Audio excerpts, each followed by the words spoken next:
지난주 수요일 새벽에 전 국민이 놀란 사건이 있었습니다. 여러분도 새벽에 깜짝 놀라서 깨셨습니까? 삐 깜짝 놀랐습니다. 알림을 보니까 어디로 대피해야 되는지는 안 알려줘가지고 가만히 집에서 어떻게 해야 되나 하다가 또 아니라고 안심시켜주시는 연락이 와서 더 불안했어요. 뭐가 맞는 거지? 저는 고향이 서울이고 그리고 17년 동안 파주에서 살았습니다. 파주에 와보신 분들이 계신지 모르겠는데 파주는 아주 대단한 사람들이 사는 곳이에요. 왜냐하면 정말 총소리가 많이 납니다. 단기 선교 오신 분들이 이제 저희 고향교회에 종종 오시면 새벽에 놀라가지고 저희 사택을 막 두드리던 기억이 나요. 전쟁 난 것 같다고.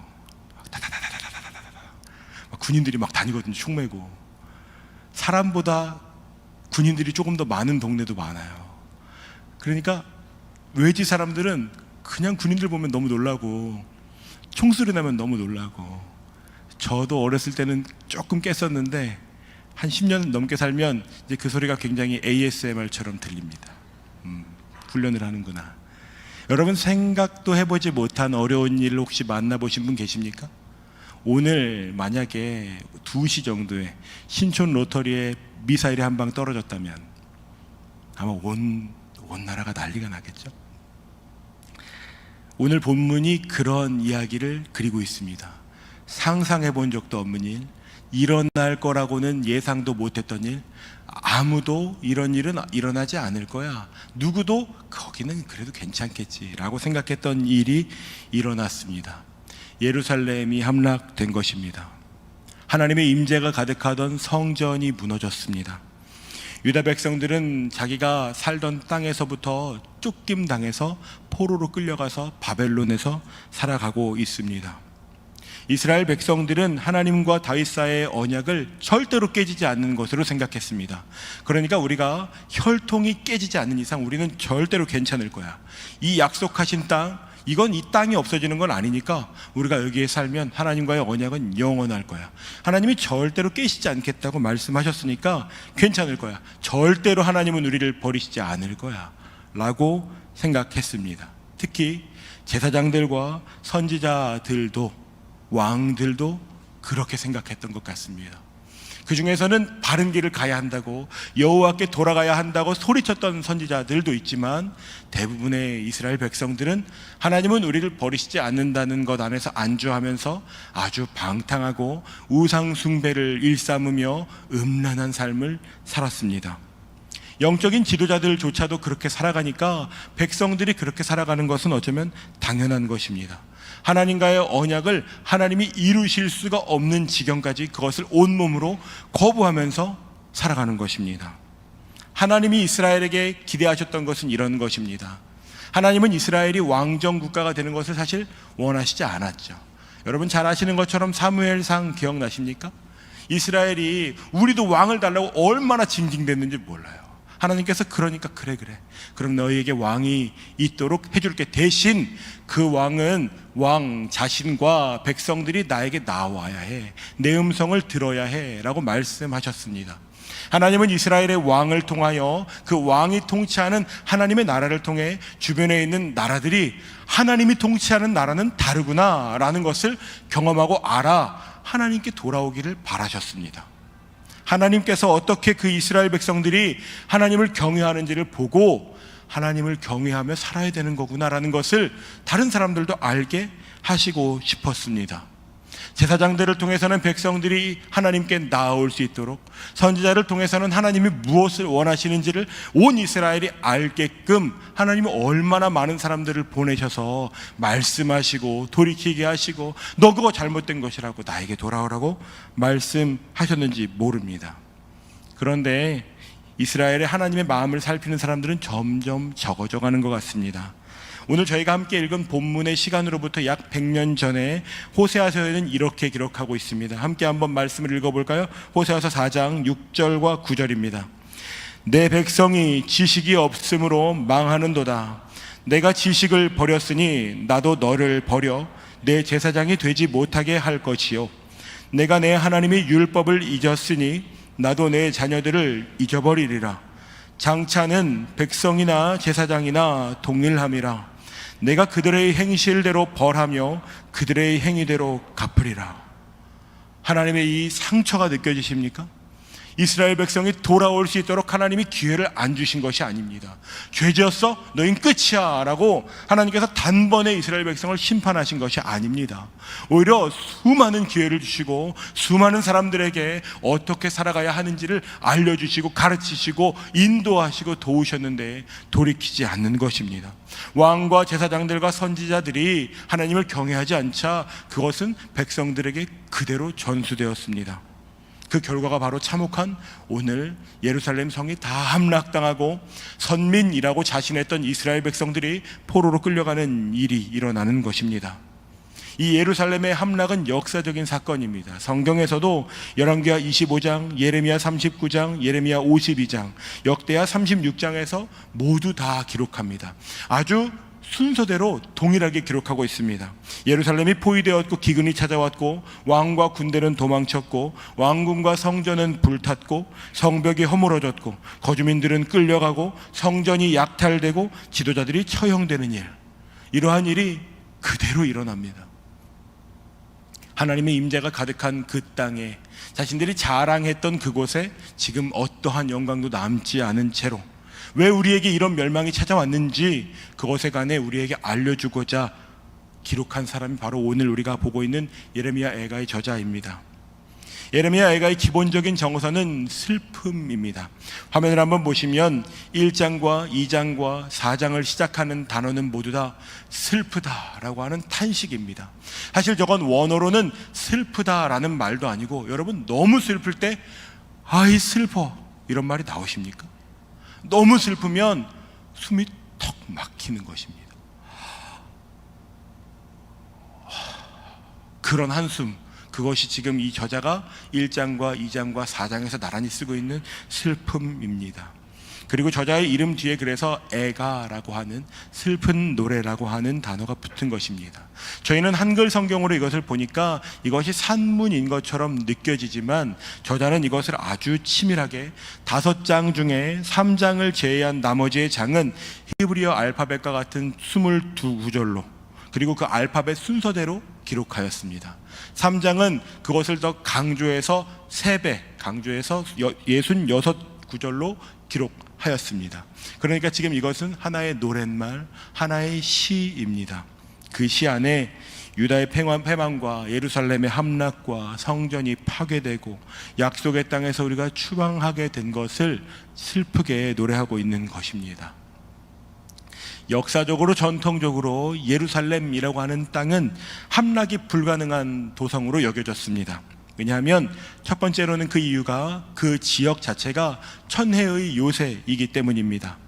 시온산 들어보셨죠? 시온이라고 하는 거대한 바위 지대 위에 지어진 요새나 같은 도시입니다. 세 면은 절벽으로 되어 있습니다. 일반적으로 공격하는 사람이 수비하는 사람보다 훨씬 더 힘이 세야 그 지역을 정복할 수 있는데 이미 지형 자체가 먹어 들어가고 있는 것이죠. 쉽사리 정복하기가 어렵습니다. 주전 586년에 바빌론이 대군을 이끌고 도전해서 세계적으로 유례할 수 없는 대군을 이끌고 와서도 1년 반이나 걸렸습니다. 그러니까 정복할 때도 얼마나 힘들었는지. 그런데 그때도요, 군사력을 가지고 정복한 것이 아닙니다. 그 땅에 물이 없어서 자원이 다 말라버려서 먹을 것이 없어서 스스로 붕괴된 것이나 다름이 없습니다. 그러니까 그동안 진을 치고 있었던 것이죠. 장수들은 그러니까 어떤 선택을 하느냐 하면 예루살렘을 정복하려면 공격하지 않아도 돼. 주변을 다 둘러싸고 포위만 하고 있으면 돼. 언젠가는 끝날 거야. 그 정도로 침략하기가 어려운 곳입니다. 두 번째는 여러분 잘 아시는 것처럼 그곳에는 다윗이 그렇게 사모하면서 준비했던, 솔로몬이 자신의 삶을 다하여 건축했던 하나님의 임재와 영광의 상징과도 같은 예루살렘의 성전이 있습니다. 솔로몬 성전이 바로 그곳에 있습니다. 열왕기상 8장 10절과 11절을 한번 같이 읽어볼까요? 제사장이 성소에서 나올 때에 구름이 여호와의 성전에 가득하매 제사장이 그 구름으로 말미암아 능히 서서 섬기지 못하였으니 이는 여호와의 영광이 여호와의 성전에 가득함이었더라. 여호와의 영광이 성전에 가득했던 그 땅, 광야에서 우리의 조상들을 구원하셨던 그 하나님이 지금 이곳에 계신다는 것을 모두가 압니다.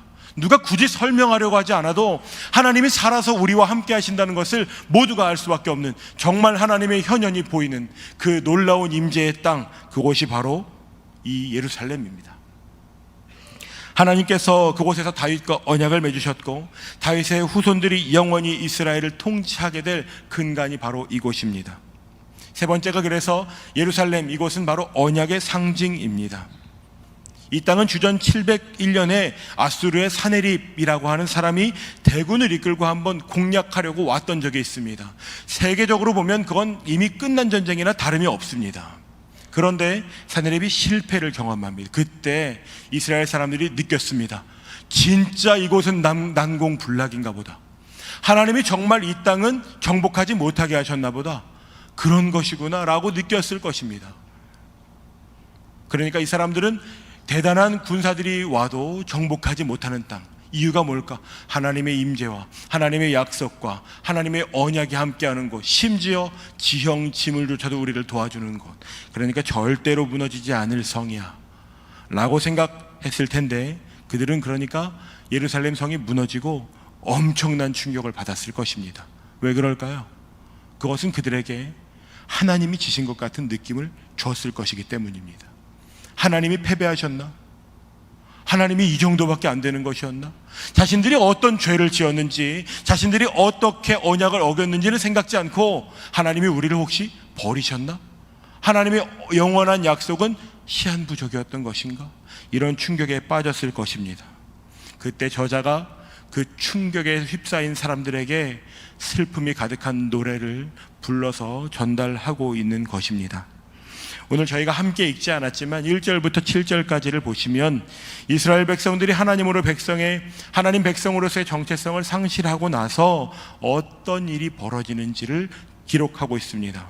열국 중에 크던 자가 과부가 되고 열방의 공주였던 예루살렘이 이제는 강제 노동하는 처지가 되었다고, 과거의 영광이 엄청났던 만큼 지금의 비참함이 충격적으로 다가오는 것입니다.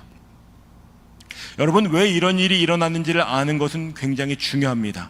어쩌다 보니 운이 좀 없어서, 어쩌다 보니 이 일이 일어나 버렸네, 이건 불가항력이었지 라고 생각하는 사람들도 있었을 것입니다. 그런데 지금 저자는 이 일이 왜 일어났는지를 아주 명확하게 알고 있습니다. 오늘 본문 가운데 포함되어 있는 1장 5절을 함께 읽어보겠습니다. 그의 대적들이 머리가 되고 그의 원수들이 형통함은 그의 죄가 많음으로 여호와께서 그를 곤고하게 하셨음이라. 어린 자녀들이 대적에게 사로잡혔도다. 저자는 지금 이 일이 그들의 죄가 많음으로 일어난 일이라고 평가하고 있는 것입니다. 다윗은 죽기 전에 아들 솔로몬에게 이렇게 신신당부한 적이 있습니다. 열왕기상 2장 3절과 4절을 한번 읽어보겠습니다. 내 하나님 여호와의 명령을 지켜 그 길로 행하여 그 법률과 계명과 율례와 증거를 모세의 율법에 기록된 대로 지키라. 그리하면 내가 무엇을 하든지 어디로 가든지 형통할지라. 여호와께서 내 일에 대하여 말씀하시기를 만일 내 자손들이 그들의 길을 삼가 마음을 다하고 성품을 다하여 진실이 내 앞에서 행하면 이스라엘 왕위에 오를 사람이 내게서 끊어지지 아니하리라 하신 말씀을 확실히 이루게 하시리라. 아멘. 다윗은 알았던 것입니다. 하나님께서 언약을 깨실 수 없는 방법이 있구나. 하나님께서 이 언약을 지키실 수밖에 없게 해야겠다. 모세의 율법에 기록된 대로, 즉 하나님의 말씀이 가르치시는 대로 그 길을 행하는 것, 삼가 지금 우리가 걸어가지 말아야 할 길은 서지도 않고 우리가 걸어야 할 길을 걷는 것, 하나님이 무엇을 원하시는지를, 하나님이 이 언약을 결코 깰 수 없도록 만들고자 하는 다윗의 마음이 있었습니다. 이 다윗의 유언은 마치 모세가 그의 백성들에게 이야기했던 것과 같은 것입니다. 너희는 마음을 다하고 뜻을 다하고 힘을 다하여 주 너의 하나님을 사랑해라. 그것이 너희들이 형통하는 단 하나의 길이라고 이야기한 것과 같습니다. 하지만 여호수아가 죽고 나서 이스라엘 백성들이 하나님을 알지 못하는 다른 세대가 되어버렸듯이 다윗이 죽고 나자 그 나라의 왕들은 힘껏 하나님을 경외하는 길을 걷지 않습니다. 오히려 범죄하고, 오히려 하나님을 경외하지 않고 우상을 숭배하고 하나님의 백성으로서의 정체성은 관심조차 두지 않는 삶을 살아 나라는 두 개로 갈라지고 결국 차례차례 멸망하게 됩니다. 그 멸망의 끝에는 예루살렘의 함락이 있는 것입니다. 하루아침에 그렇게 되는 것이 아닙니다. 한 왕, 한 선지자, 한 제사장, 한 사람이 하나님을 경외하지 않는 것을 걸어 나아가니까 그 끝에 하나님이 도저히 하나님의 약속을 지킬 수 없는 형편이 되어 버리는 것입니다. 솔로몬은 성전을 건축하고 나서 하나님 앞에 성전을 봉헌하는 기도를 드린 적이 있습니다. 그 기도에는 여러 가지 회복에 대한 내용들을 담아두었고 그 안에 이런 기도도 포함되어 있었습니다. 열왕기상 8장 30절부터 32절까지를 제가 읽겠습니다. 우리 마지막 절만 32절만 함께 읽죠. 주의 종과 주의 백성 이스라엘이 이곳을 향하여 기도할 때에 주는 그 간구함을 들으시되 주께서 계신 곳 하늘에서 들으시고 들으시사 사하여 주옵소서. 만일 어떤 사람이 그 이웃에게 범죄함으로 맹세시킴을 받고 그가 와서 이 성전에 있는 주의 제단 앞에서 맹세하거든. 함께 읽어볼까요? 주는 하늘에서 들으시고 행하시되 주의 종들을 심판하사 악한 자의 죄를 정하여 그 행위대로 그 머리에 돌리시고 의로운 자를 의롭다 하사 그의 의로운 바대로 갚으시옵소서. 지금 솔로몬은 이 기도를 아주 멋지게 하고 있지만 하나님이 이 공의의 하나님 그 기도하신 내용 그대로 이스라엘 백성들에게 그 죄를 머리에 돌리셨습니다. 너희들이 공의를 행하지 않는구나. 너희들이 나를 더 이상 경외하지 않는구나. 내 말씀이 무엇을 가르치는지보다 오히려 왕이 원하는 어떠함, 나를 알지도 못하는 선지자, 나를 알지도 못하는 제사장들이 가르치는 길을 행하는구나. 너희들이 나를 전혀 사랑하지 않는구나. 그렇다면 내가 너희에게 그 공의를 행하겠다고. 솔로몬이 고백한 그 고백대로 하나님이 진노하십니다. 예루살렘은 그 진노에 따라 비참함 정도가 아니라 다시는 일어설 수 없을 것과 같이 온 도시가 파괴되고 온 나라가 슬픔에 빠지게 되었습니다. 여러분 오해하지 마십시오. 하나님은 빵빠레를 울리셨을까요? 하나님도 함께 괴로워하셨을 겁니다. 하나님이 사랑한 이스라엘 백성들이 목숨을 잃고 하나님의 언약의 백성이요 하나님의 자랑이요 하나님의 기쁨이었던 하나님의 백성들, 하나님의 도성 예루살렘, 하나님의 임재가 가득했던 성전이 무너질 때 하나님도 눈물을 흘리셨을 것입니다. 때로는 하나님이 왜 이렇게 파괴적이시냐고, 하나님 왜 이렇게 엄하시냐고. 그렇지 않습니다. 하나님이 엄하게 하실 것이었으면 솔로몬이 엉뚱하게 타셨을 때 끝내버릴 수 있는 겁니다. 수많은 왕들이 이스라엘을 통치할 때 하나님이 그 앞을 막아설 수 있는 겁니다. 그런데 하나님은 기다리고 또 기다리셨는데 결코 돌아서지 않는 것입니다. 아마 대부분의 사람들은 한탄했을 것입니다. 두 가지 반응을 했겠죠. 첫 번째는 하나님은 우리를 버리셨다. 이제는 하나님은 우리의 하나님이 아니시다. 우리는 다른 믿을 사람을 찾아야 될 것 같다. 또 하나는요, 하나님도 별 수 없으신 분이었나? 주변에 있는 다른 신들과 같은 신이었나? 그런 혼란 가운데 있었을 것입니다. 그런데 여러분, 솔로몬의 기도가 그것으로 끝난 것은 아니었습니다. 역대하 6장 36절부터 39절을 한번 보십시오. 공동번역으로 보시면 죄 짓거나 범죄한 경우에 우리는 이렇게 될 것이라고. 그래서 솔로몬이 굉장히 명철했던 사람이죠. 하나님께 듣는 마음을 구했던 대로 지금 저 이야기한 대로 지금 이스라엘 백성들이 먼 곳에 흩어져서 살아가고 있습니다. 그때 거기에서라도 제정신이 들어 뉘우쳐 참회하며 우리는 죄인입니다. 못할 짓을 하여 죄를 얻었습니다 라고 당신께 애원하거든. 사로잡혀간 몸으로 거기에서라도 참 마음과 뜻을 다 쏟아서 참회하고 이 전을 바라보면서 빌거든. 당신에게 계시는 곳 하늘에서 그 간절한 기도를 들으시어 정의를 세워주시고 얻은 죄를 용서하여 달라고. 여러분, 하나님의 말씀을 아는 것이 중요합니다. 하나님이 어떤 것을 원하시는지를 아는 것은 너무 중요합니다. 솔로몬이 어떤 기도로 하나님께 기도했었는지를 아는 것 중요하죠.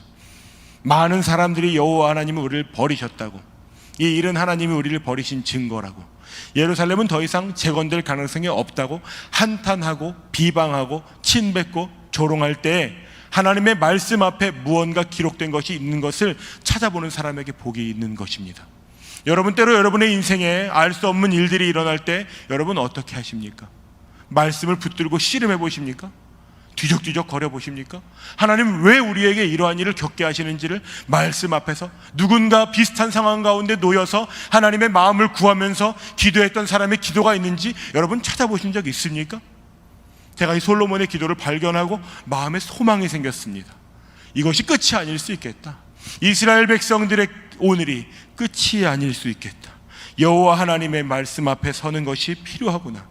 겪어본 적 없는 일, 예레미야라고 이 일을 겪어본 적이 있겠습니까? 이것이 기뻤겠습니까? 전혀 그렇지 않습니다. 모두가 다 마음이 흔들려서 나라고 뭐 별 수 있나 하는 마음이 들 때 번쩍 하나님이 어떤 분이셨지? 솔로몬이 했던 기도는 이게 다가 아니었을 텐데 찾아보는 것이죠. 여러분, 그때 소망이 있습니다.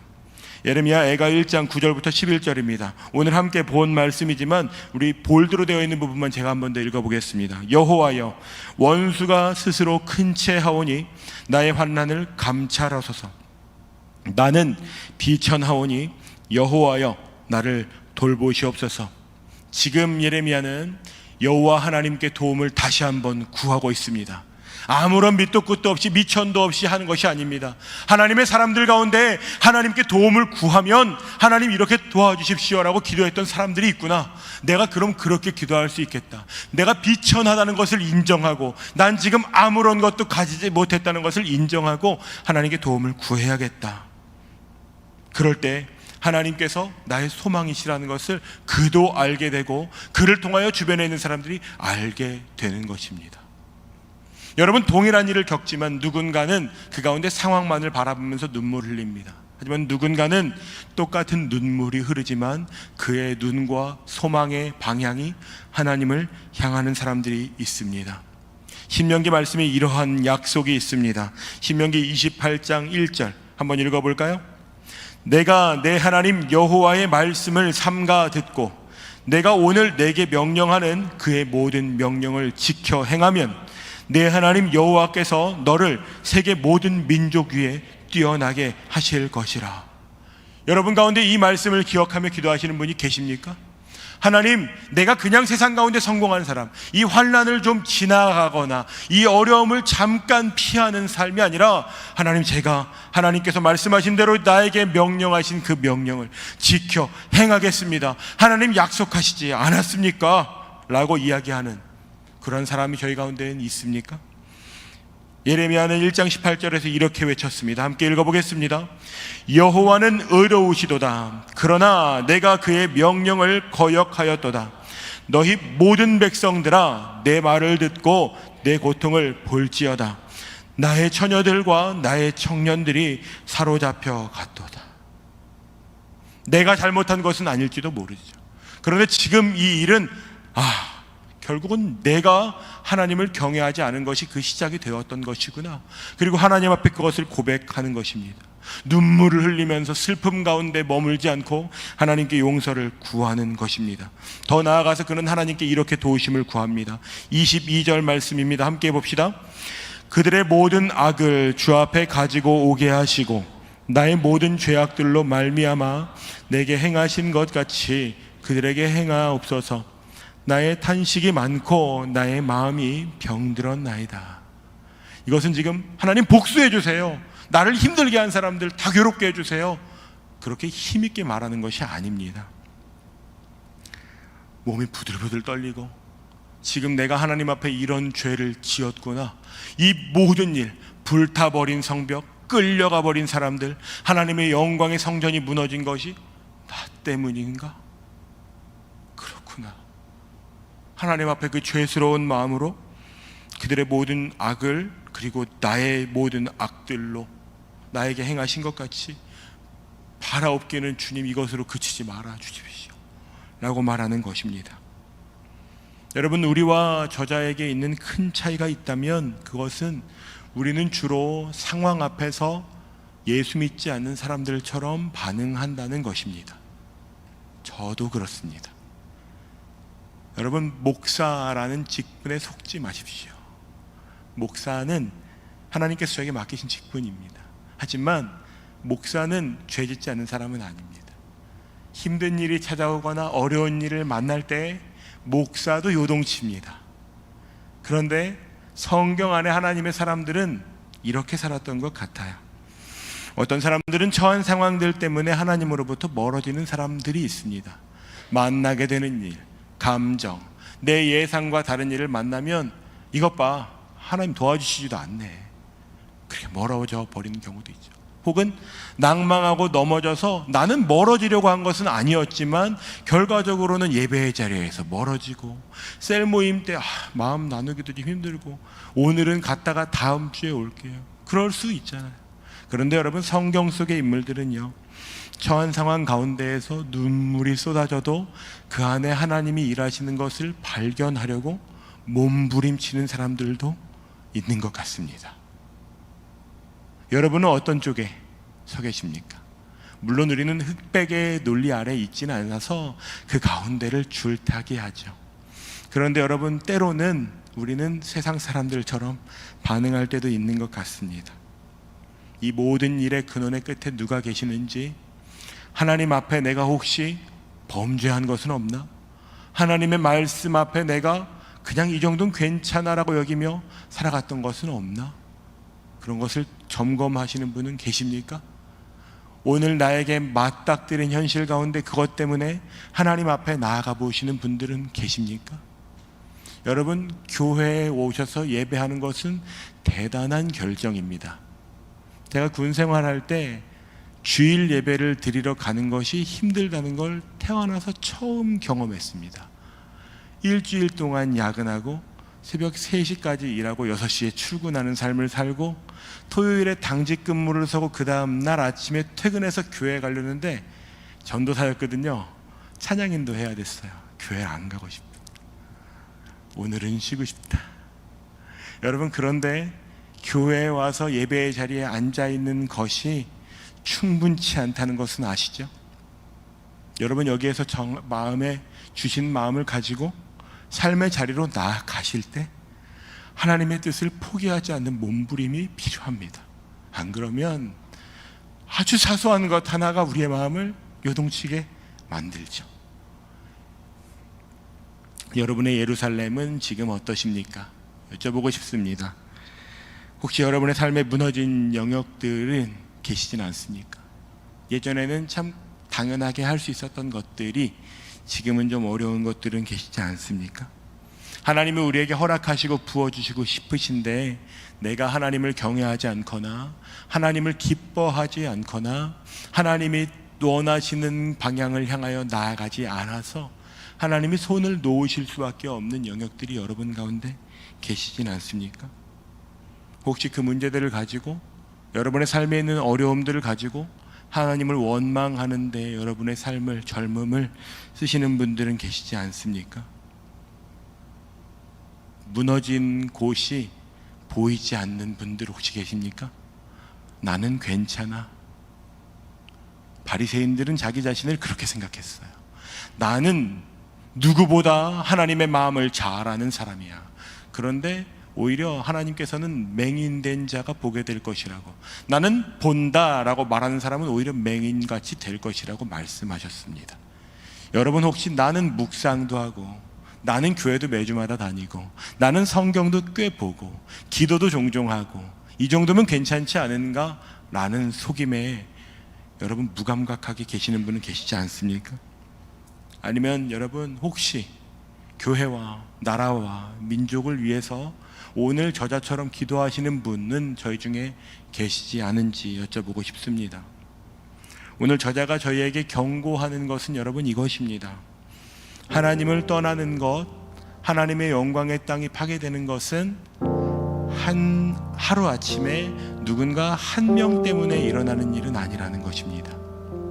오히려 하나님의 언약을 드러내시고자 했던 한 왕, 한 선지자, 한 제사장이 하나님의 임재 앞에서 멀어지고 하나님을 경외하는 길에서 떠날 때 온 나라가 하나님을 떠나게 되는 것입니다.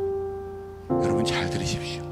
그것은 목사나 리더에게만 해당되는 것이 아닙니다.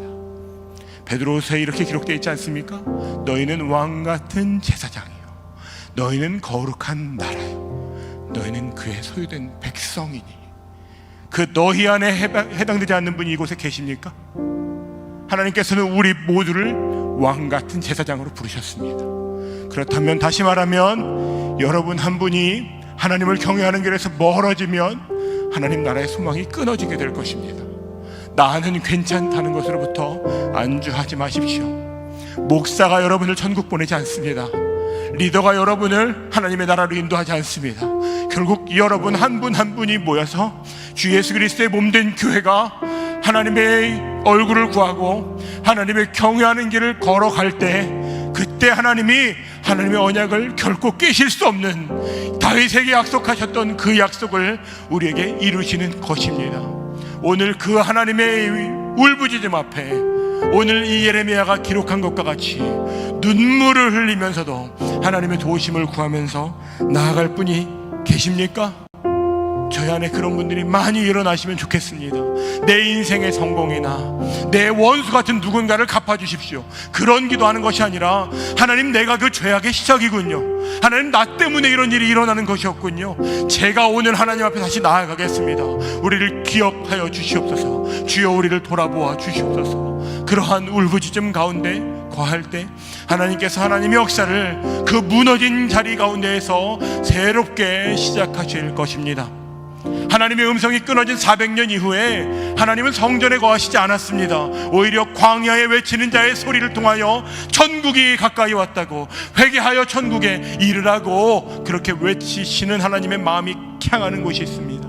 오늘 그곳이 저는 여러분이 살아가고 있는 여러분의 하루하루라고 생각합니다.